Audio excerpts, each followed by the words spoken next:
Hey guys, John Blink 97 back here with another tank review. This time we're going to be reviewing the Tier 8 Rare Premium Soviet Heavy Tank, the KV-5. Now, there's only one way you can get this Soviet monster, and that's just by waiting for it to come on sale. It's only been on sale twice since the official release of World of Tanks. You know, I think the game's been out approximately 400-ish days, probably a little bit more. And this tank has been sold twice. I picked it up the second time around because I really wanted it. You know, the first time I missed it, I just didn't get it because I didn't feel it was worth it. But after researching it more after and figuring things out, I realized this tank is worth it. Now, when this tank comes on special, I think both times it was on special, it was for 9,100 gold. So overall, not too expensive of a tank compared to something like the T-34, which is around 12,000 gold. Now, this tank is a very heavily armored, very immobile Soviet heavy. I didn't say slow. I just said immobile for a reason. This tank can actually get some decent speed on the ground, on the flat ground, but it can't turn very well, and it's very heavy. Now, let's get into more detail about this tank. Go here to the packages. Oh, if I scroll. Okay, now the reason why it's actually reasonably fast for a heavy, despite weighing over 100 tons, is that it has the M500 engine, which puts out 1,200 horsepower. This is in the top tier for engines. Only the Mouse has a more powerful engine than this, and this engine matches engines like the E100. Now, an E100 weighs about 150 tons, so you have 50 tons off him, so this tank is reasonably fast. You're given a 107mm gun, which at the beginning it doesn't sound too bad. You know, 107mm, you have 300 average alpha, but when you look at this 107mm, you quickly realize this is the 107mm from the T-150. That's a tier 6 Russian heavy tank. Wow. So obviously you're going to encounter some problems here. Your normal penetration is 167mm, which is pretty below average for a tier 8, even tier 8 premium tanks. And then your APCR penetration isn't too bad at 219. The IS-6 with its 122mm gun has 217 APCR pins, so you just edge them out there. Now this tank has a surprisingly good DPM, and this is where you can throw a lot of people off of this tank. It fires 7 rounds a minute right out of the box, so immediately your DPM is right at 2100 damage per minute, which is very good for a heavy tank. And if you mount if you mount the certain equipment on this to get the fire rate down, you can quickly realize that you can really dish out some DPM in this thing. Now, it has a reasonably long aim time of 2.85 seconds and not so good accuracy at 0.43.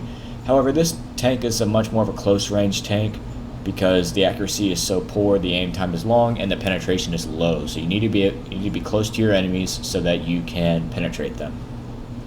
Also, it has abysmal view range at 350 meters. So this tank really relies on teammates to spot for it, or it must use city maps to its advantage, side scraping, etc.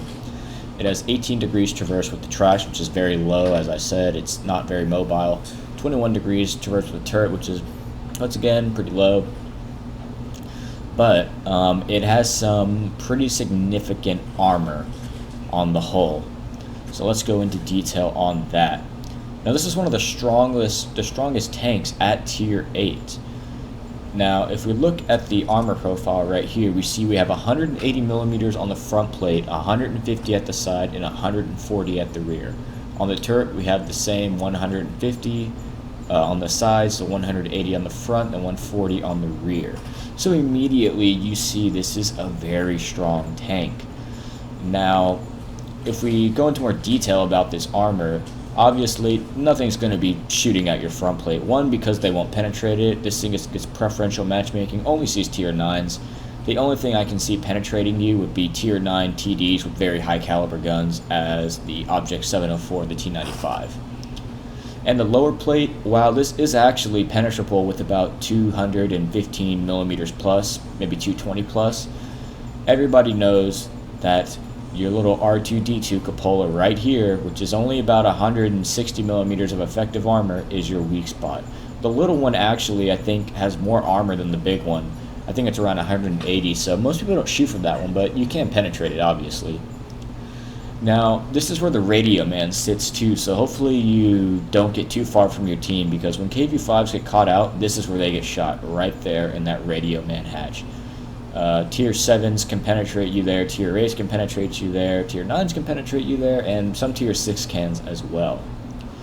Another weak spot is the turret, for a few reasons. Obviously, it has the two, amazingly big cupolas that are obvious weak spots. They're not too thick either. 150, 160 pen will start getting through those, just as the R2-D2 hatch on the front. And another thing is the turret, even though it is 180 millimeters at the front, it is flat. It is nearly completely flat. So if you have a smart player against you and you're going hull down, you're somehow hiding those hatches, all he has to do is shoot you outside of the gun mantlet and he'll start pinning you. And also, I don't think there's any armor behind this gun mantlet either, so you can penetrate the gun mantlet too. You can see how the actual gun mantlet that covers the gun does not cover, I guess, the whole little bubble where the gun is placed, so you can penetrate outside the gun mantlet right there. And also another thing is, this turret is massive. This is a big shot trap. It's flat, it's massive. Nobody's going to be shooting your hole unless they're just sort of numb in the head. Now, because this tank has such bad frontal weak spots, you're going to need to side scrape this thing, obviously, if you want to live. And side scraping this thing with the 150 millimeters of armor and good tracks to eat up shots means you can side scrape at crazy angles. You can almost side scrape at a 45-degree angle in a tier 8 game, meaning that you could be coming out of corner at about here, because 150 millimeters of side armor plus the track armor, nothing's going to be getting through that, really. I mean, this thing is a side scraping beast. You have as much side armor as an E100, pretty much. So this thing, side scraping, is an armored beast, and if you want to hide at the front, it still has 140 millimeters of armor at the front, which is more than some other tier 8 heavies and tier 9 heavies. And you can actually reverse side scrape this thing very effectively. Reverse side scraping at about this angle, if you would say, just to hide the frontal weak spots. Now let's go over some crew skills that you might need, equipment, and supplies. Now for crew skills, I would definitely recommend the normal. Get repairs first, 6 cents, and then I train controlled impact just because this is more of a fun tank for me. I don't take it seriously that much, but that's because it has a lot of hit points to throw around, and yeah. But you definitely need, these are some of the big ones you need. You need the ones that I had there, and then you need clutch braking and off-road driving. These two are the ones. You need everything to increase the mobility of this tank. When it's turning, it has low traverse speed, and it's very heavy, so it digs into the ground. This thing doesn't catch on fire too much, so preventative maintenance you don't really need immediately. Not too big of a threat. You don't need camouflage because it's massive. You might want to do Brothers in Arms, as I am, just to increase the crew's performance overall. You also might want to do situational awareness and signal boosting, because this tank has bad view range and not too good signal range. Now, if we go to our supplies, I run 46 APCR, 10 APCR, and 4 high explosives. I'm still messing with this setup a little bit because I think I need to load more APCR, because actually I am. I'm just going to load 16. I'm going to load 6 more shells. Now, the reason why I'm doing this is because if you find yourself in a tier 8 game facing off against an IS-6 frontally, you will not penetrate that IS-6 anywhere with that 167 millimeters of pen, besides this lower plate. And if you run into tier 9s, you're really not going to penetrate anything, so you have to carry a healthy amount of premium ammo with this tank. Now, if we go to the equipment, this is what I run. I run, obviously, ventilation. I run ventilation on all my tanks. I feel it's a necessary thing on all tanks. The large caliber gun rammer to get the DPM to its absolute best, because this thing has, as I said, a surprisingly good DPM. And enhanced gun lane drive to get the aim time down a little bit, but as most of the time I'm fighting close quarters, this could be swapped out for something else. Just at your discretion, but I use it just in case I need to make medium range engagements. Alright guys, I think that's all I have to tell you about the KV5 in the garage. Now, these two bits of gameplay that I have coming up are very interesting. They're both on the same map, but as we know, the Xbox One beta weekend is here. You might have noticed this tank looks very HD. The rifling on the gun, just the paint, the exhaust. I mean, this Xbox One is really showing off its stuff with these new HD models. And I'm very happy to see that Wargaming have finally taken advantage of it, and it has been worth the wait. Now, as I said with these two gameplays, they're going to be on the same map, but one's going to be on Xbox One and one's going to be on Xbox 360. This is so you can see the graphical difference between the two games, and if you don't have an Xbox One, why you might want to start saving up for one or think about trading your 360 in whenever it comes out on July 28th. Alright guys, as I said, and these two bits of gameplay are going to be on Pearl River. Both Alright guys, so our first game we're going to see here in the KV5 review will be on Pearl River, just as the next one is, and this is on the Xbox 360. I'm playing here at Mr. Cyanide 1, and we find ourselves in a Tier 9 game, but we're both not too phased. We're both in very strong Tier 8 premium Soviet heavy tanks. So initially on this tank, on this map specifically, I like to go to the middle of the map and start side scraping on the rockets in the middle, because the KV5, as I said in the garage, has one of the best side armors in the game with 150 millimeters. Now this means your side armor, even when angled at a 45-degree angle, is still extremely effective, and if you angle around a 35 or 40-degree angle, it's pretty much impenetrable unless something is just extremely high calibered with APCR shells, because heat will get absorbed into the track. So even if an Object 268 fires heat right into the side of your tank at a 40-degree angle, it doesn't matter how much penetration he has, the heat won't go through. So initially I'm looking at the map and I'm starting to realize, you know, it's just going to be me, Cyanide, and this other heavy tank that's behind us, which is a Tiger. So we're communicating, we're going to be cautious here, because if we get caught up with, you know, the E75 on the enemy team or any of their Tier 9 heavies, even with our premium ammo, we'll have a lot of trouble penetrating. We push up, and luckily the first thing we find is a Tiger. Now we can rip this guy apart very quickly, and then an A44 as well. First shot goes into him for 318 damage, pretty good roll there. And now we want to focus down this Lorraine, and I was afraid Cyanide was going to get clipped, so I got in front of him real quick, make sure he didn't take any damage, but our GW Tiger P clutch fired for us there and took that guy out. Now some other Tier 9s are arriving, and this is when me and Cyanide get a little bit nervous, but you know, we stay calm, collective, we do exactly what we say we're going to do, side scrape, all that fun stuff. And these APCR cells have just enough penetration to get through even some Tier 9 TDs, but we lob one into the rock there. The Tiger's hesitant to come out and try to shoot me. The Black Prince just doesn't really know what he's doing. So I switch back to AP because I realize the Yag Tiger is going to stay there, and this Tiger and this Black Prince are going to be my main threats here. And that's when a T-28 shows up. I track him. I'm trying to back up, and I'm trying to re-angle because his gun is the most dangerous. I'm not too worried about the other guys. So we try to re-angle against him. He puts one into us, but he knows he's dead. You never want to bring a T-28 close quarters like that. Any tank can dominate.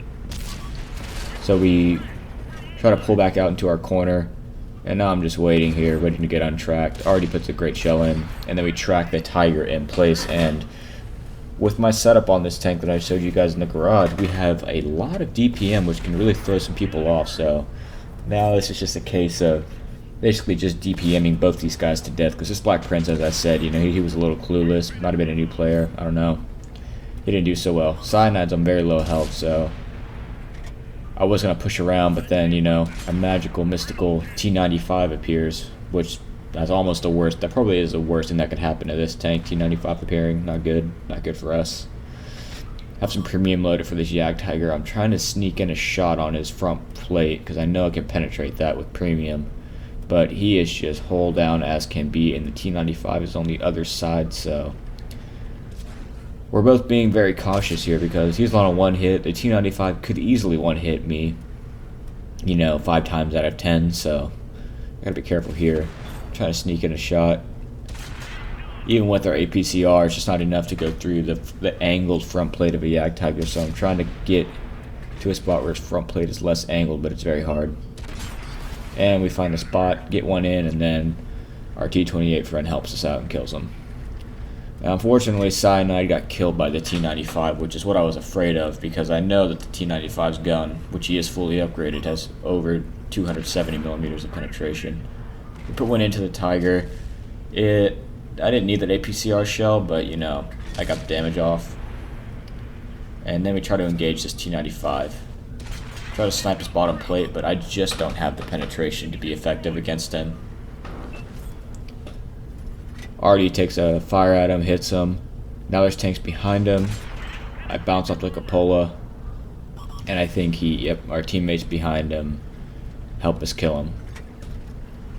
So we pretty much dominated the middle of this map by using our armor effectively. The only real mistake we made was coming around that corner too fast and not checking if there was anybody there.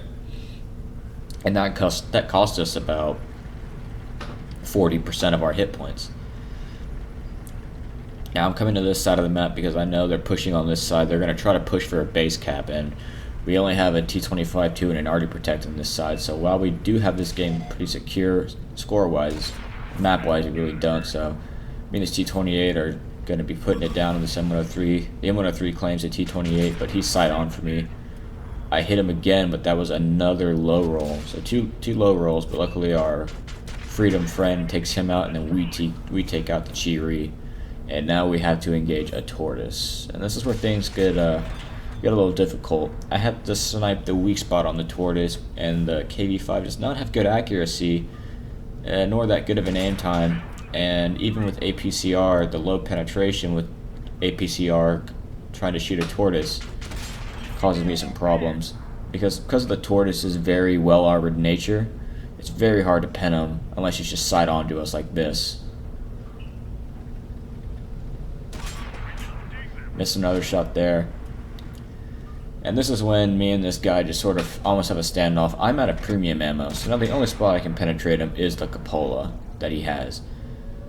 And the only spot he can penetrate me really is the cupola and my turret. Now, as I said in the garage, the turret weak spot is one that not too many people know about.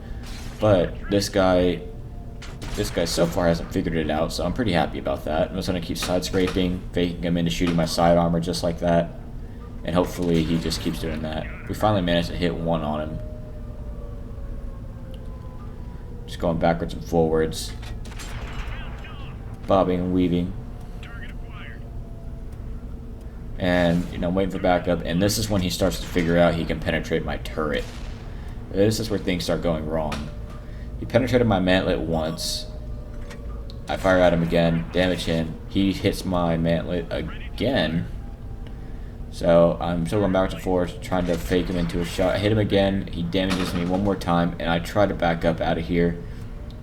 And I do make it, but he was aiming at me, and I got greedy, and I got killed. So that unfortunately was the end of our game. But at the post-battle results, you will see we did pretty well. And also, just about the next game you're going to see soon, the next game is a live commentary, and this is a post-commentary. So live commentary, I was playing with Achilles, and we were on the same map, sort of in the same-ish game, and yeah. So there won't be as much tactical talking, but that's not a problem. We finished with 4,767 damage, blocked over 2,200 damage with our armor. And despite using all 10 of our premium shells, we managed to pick up a nice credit of 149,000 and the mastery badge, which is what I was hunting in this tank. We also got a nice Confederate medal too. We got a good amount of assistance damage which we were spotting for our artillery. And, I mean, the KV-5's armor, despite having big weak spots, we did block more than we blocked more than our hit points, which is always good. That shows you're using your armor effectively. And pretty soon here we'll get to the post-battle results. I start looking at all these ops I did, mastery badge, all that. And we finished top of our team, and even though Mr. Cyanide got knocked out early, he still finished under us. So our KV-5 sort of carried our team to victory. Our tier 9s really didn't carry their weight, but they were still alive, I guess, but they didn't really carry their weight. That's okay, we carried ours. Alright guys, well I hope you enjoyed that bit of gameplay.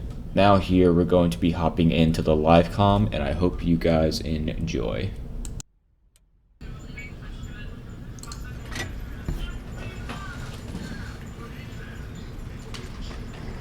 Dude, saying this map again, dude, even just like, it's still the same, like, I'm gonna perch my KV-5 on the hill and be the lion. This is my kingdom. This is still gonna be a screenshot right here.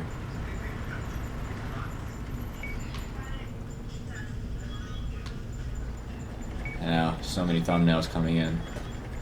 Can we post videos of this? Yeah. Are you streaming? Oh, it's recording. Guess you have to cut that part out. Yeah. And this part. And this part. But dude, this is... Yeah. Is that actually a good tank?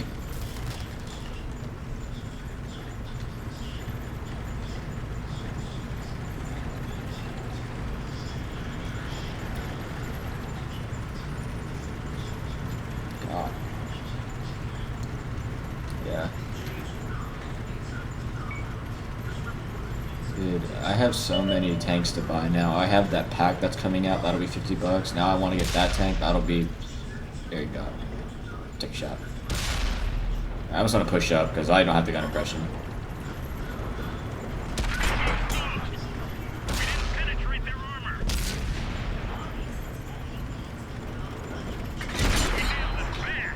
I don't care.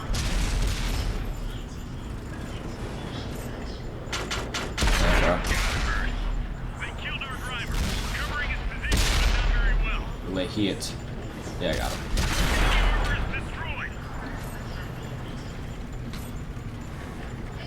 Okay, this guy behind me just wants to like ram me and shit. Go away, KB4, you're stock. This is nuts.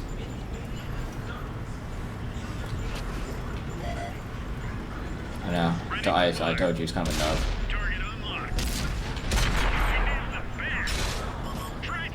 I know. My 107 meat. I've heard there's somebody behind me. Oh, ass. I'm coming in for that ram though. Coming in. Coming in. Yeah. Dude, I'm fat, dude. I can throw my weight around. Haha. This is nuts. You know, I don't know if we can post videos of this until the actual game comes out. Yeah. Yeah, I'm gonna, after this game, I'll do that. Oh, yeah. Yeah, because this game is like orgasmic.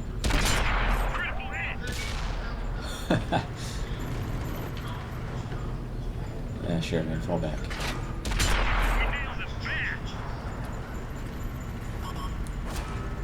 Dude. Look at this. Oh, dude, the wheel is actually moving. The little water wheel to the right. Oh, wait, is it? Yeah, it's moving. Slowly, but it's moving. Oh my god, dude. I don't see the target. Dude.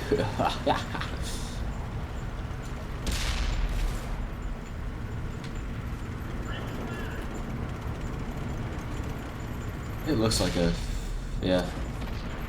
Yeah, it looks more like a 30.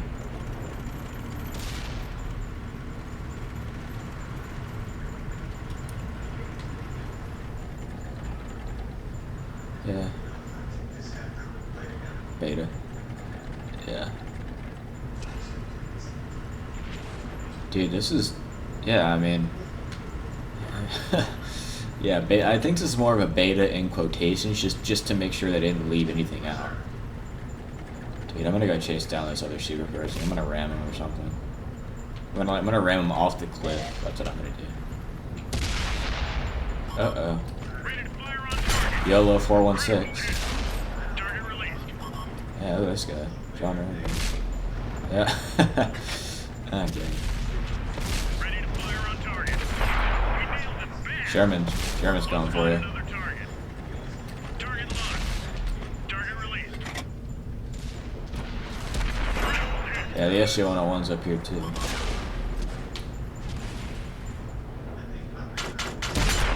go through. I mean, the stupid Persian died that I wanted to kill.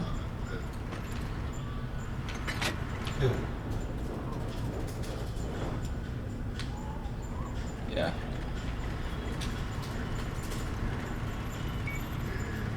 This is crazy. Yeah, dude, the clouds look great.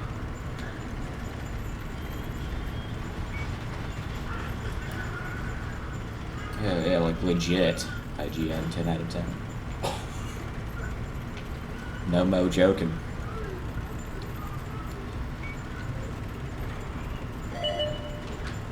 Ready to fire. Target unlocked. King YOLO over here just YOLO'd off the cliff. I don't know where the fuck he's going. Then I kill a tiger. Yeah, it's not tactics.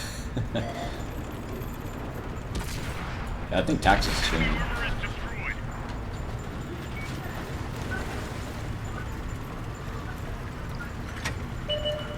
I know. Everything's so moist. Well, you don't like the word moist. I know. Everybody does, so I say it.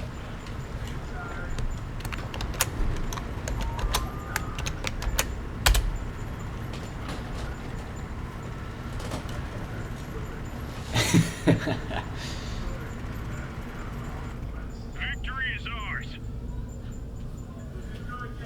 I know, dude. Dude, I'm probably gonna like later tonight. I'm probably going to like the live fire room or whatever, and I'm gonna take off my HUD and I'm just gonna make some thumbnails, dude.